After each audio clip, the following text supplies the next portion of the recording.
¿Qué tal? Muy buen día a todos, sean bienvenidos una vez más a Planea tu Libro, su curso de planeación y creación literaria para todo tipo de creador de contenido. El día de hoy les voy a traer el tema de novela versus cuento desde un punto de vista cuando tienes una historia, ¿qué te conviene más? ¿Hacerla breve o hacerla extensa? Comenzamos.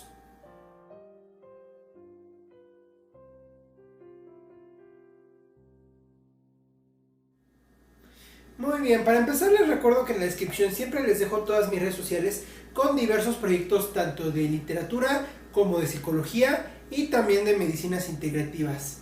Les recuerdo también que podrán encontrar en este caso la ficha de cómo crear una historia para planeación en la descripción. Y no olviden que si este material les parece de utilidad, me ayudan muchísimo dándole like, compartiéndolo, comentando y dejando también todas sus sugerencias, ideas, dudas, etcétera en la caja de comentarios. También dándole a la campanita. Recuerden que subo video todas las semanas, aunque YouTube no les avise. Así que si tienen videos pendientes pueden entrar al canal para ver todo lo que he subido estas semanas. Ahora, también les dejaré en la descripción dos videos de diferentes creadoras donde clasifican el cuento y la novela diferenciándolos por criterios diferentes a los que yo voy a manejar. En este caso yo te voy a explicar qué consideraciones debes de tener de acuerdo al tipo de obra que quieras explicar.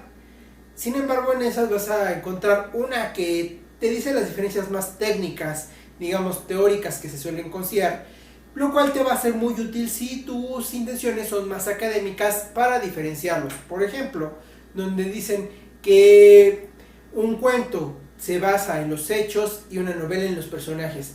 Como veremos más adelante, esto no es ley y puede ser completamente al revés. Sin embargo, te va a ayudar en ese caso. En el otro video habla de algunas consideraciones de cuidados que debes de tener, donde ciertos factores aparecen más regular en un cuento y otros en una novela al momento de escribirla.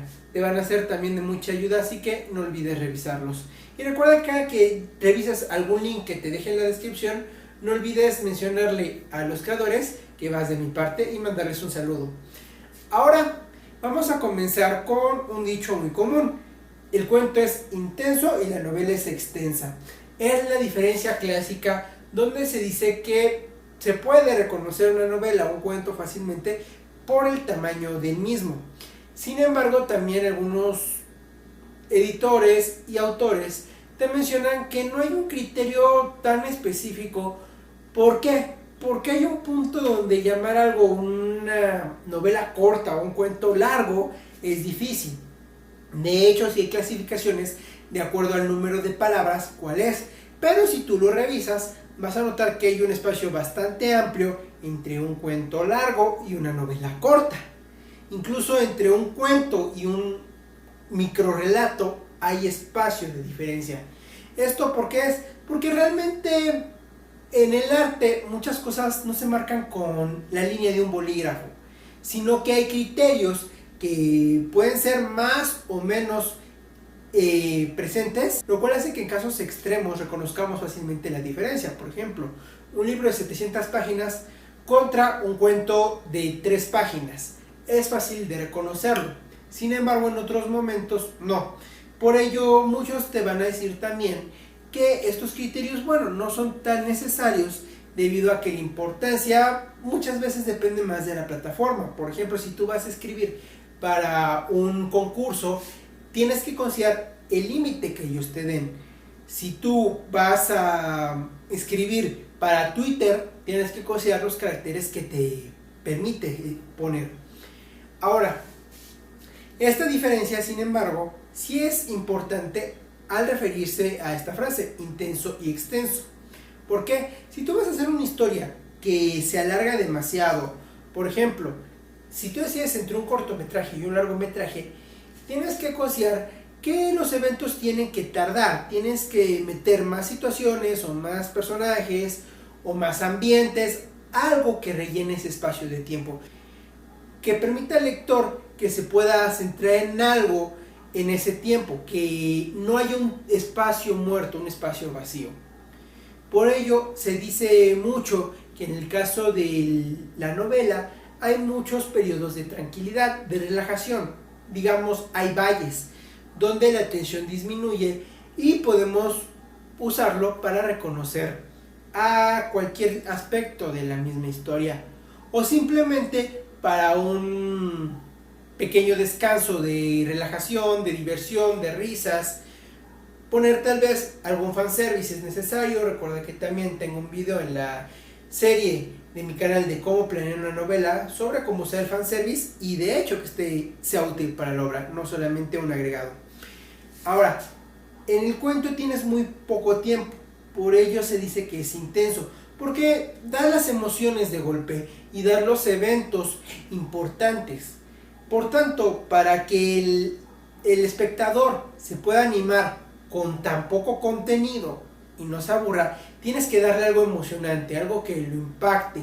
Puedes considerar cualquier emoción, puede ser porque sea reflexivo, porque sea gracioso, porque sea terrorífico, porque sea grotesco, porque cause suspenso o cualquier otra emoción que a ti se te ocurra. Y el periodo de presentación es muy breve, por lo cual es recomendable que las presentaciones ocurran al mismo tiempo que estás sintiendo esa emoción. Por todo esto es que el relato suele ser concreto y la novela suele tener rutas paralelas. ¿A qué me refiero? Ya sea a través de explicarte el ambiente, como dije hace rato, o tramas secundarias, donde cada personaje puede tener diferente vida y diferentes situaciones que, aunque van alrededor del mismo tema y del protagonista, se van desarrollando por su cuenta, a su tiempo. También tengo un video donde puedes ver cómo crear tramas secundarias. La lista de reproducción completa de cómo crear una novela te la voy a dejar aquí abajo en la descripción. Ahora, en el caso del cuento no, te vas a centrar en los hechos importantes. Puede haber tramas secundarias, aunque te digan que no. Sin embargo, estas tramas van a ser muy superficiales. Solamente vamos a poner los puntos de inflexión principales para entender quiénes son los personajes y si resultaron bien o mal.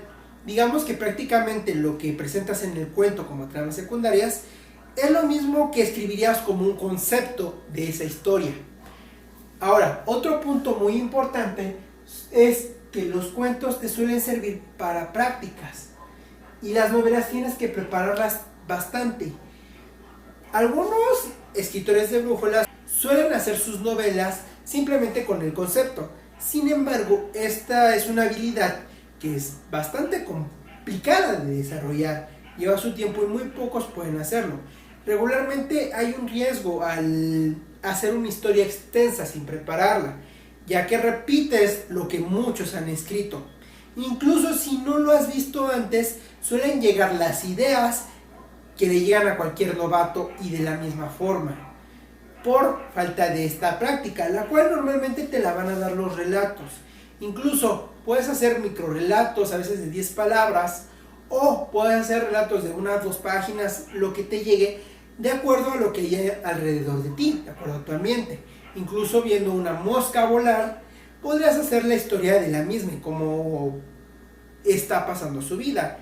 De hecho, hay una serie que aquí en México salía en Canal 11 llamada La Mosca, donde cada capítulo era eso, pequeños momentos de la vida de este insecto.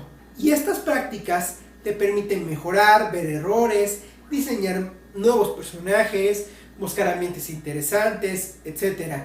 Y hablando de esto, vamos al siguiente punto, que es personajes planos y redondos. Principalmente hay personajes planos en el caso del cuento y personajes redondos en el caso, pues, de la novela.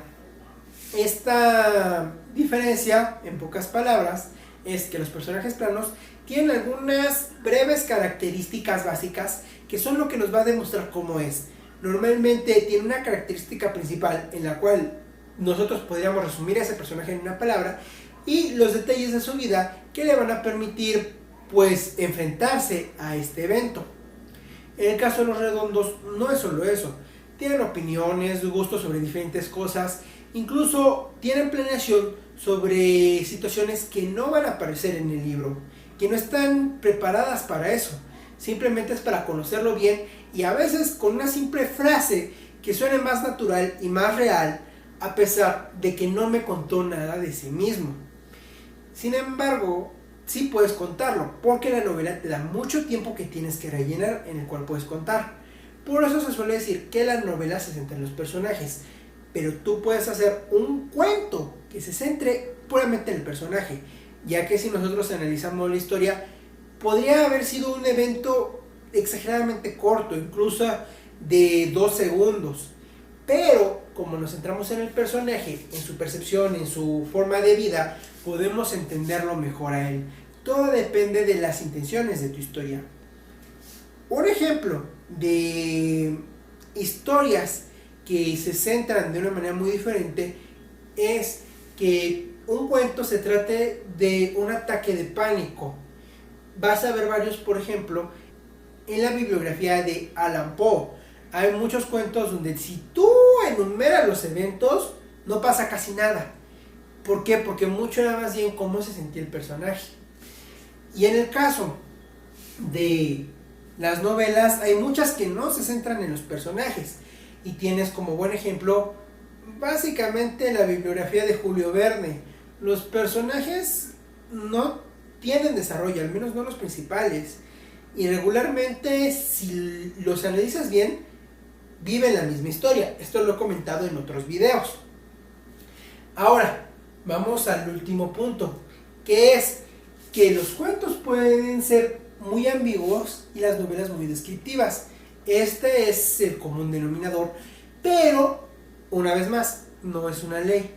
¿Por qué sucede? Porque tú en el cuento, lo importante es que ahorres palabras, que lo que tú agregues sea importante para el desarrollo, para un resultado, ya sea positivo o negativo, pero que aporte algo. En el caso de la novela no necesariamente, pueden ser cosas como describir la guitarra que tenía el niño, su primera guitarra. Tal vez no la volvamos a ver, pero el hecho de que la encuentre y se sienta como cuando era niño es lo que nos importa. Dar ese flashback, esa regresión. Ahora, en esta regresión nosotros aprovechamos para describir una guitarra, pero tal vez esta no la vamos a usar en los eventos. Por ello, se suele ser más descriptivo en el caso de la novela. Si lo piensas bien, muchas novelas que te describen una habitación muy detallada, un paisaje muy detallado, en general no sirven para la historia. Un ejemplo son los libros de Oman Dino. Él describe mucho lo que hay en su ambiente, pero eso nunca afecta realmente a la historia. También es válido. Y ahora, tienes que tener cuidado para ser ambiguo como para ser descriptivo. ¿Por qué? Porque si eres demasiado descriptivo, vas a aturdir a tu espectador, además de que va a olvidar de qué trataba la historia. Por lo tanto, debes de mantener las descripciones interesantes y eliminar aquello que no pueda ser llamativo. En el caso de la ambigüedad para los cuentos, tienes que tener cuidado de no omitir cosas que le den lógica. Por ejemplo, si tú en un momento te desplazas de la casa a la escuela, tienes que mencionarlo. Pero si olvidas esos detalles del desplazamiento, podría ser que me confunda y cuando está hablando con su amigo, yo esté pensando en qué momento su amigo llegó a la casa. Y quizá cuando hables de ir al baño, se encuentran con un tercer personaje.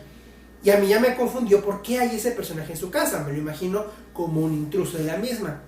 Esto que te acabo de decir también es un ejemplo para que tengas cuidado con lo que vas a ver en los videos que te mencionaba, donde te dicen que no hay desplazamiento y que todo ocurre en una sola escena o en un solo lugar en el cuento.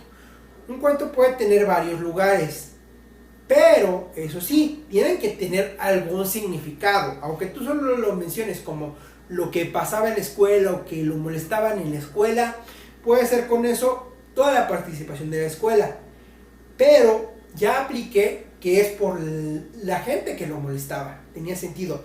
Pero si tú me dices que fue a la escuela y cuando regresó ocurrió esto, no tiene mucha importancia. Podría decirme directamente, lo vio regresando de la escuela. No necesito saber que se fue. Simplemente el evento importante. Y bueno, recuerda una vez más que me ayudas bastante dándole like, compartiendo, comentando todas tus sugerencias, todas tus aportaciones. Mando saludos a todos los que aportan al canal. Recuerda darle a la campanita y si YouTube no te avisa, recuerda que subo videos todos los domingos, hay nuevas clases. Además de que los miércoles tengo la serie de Mentes Paso a Paso donde analizo personajes en su desarrollo psicológico. Yo soy Gormat y nos vemos en la siguiente clase.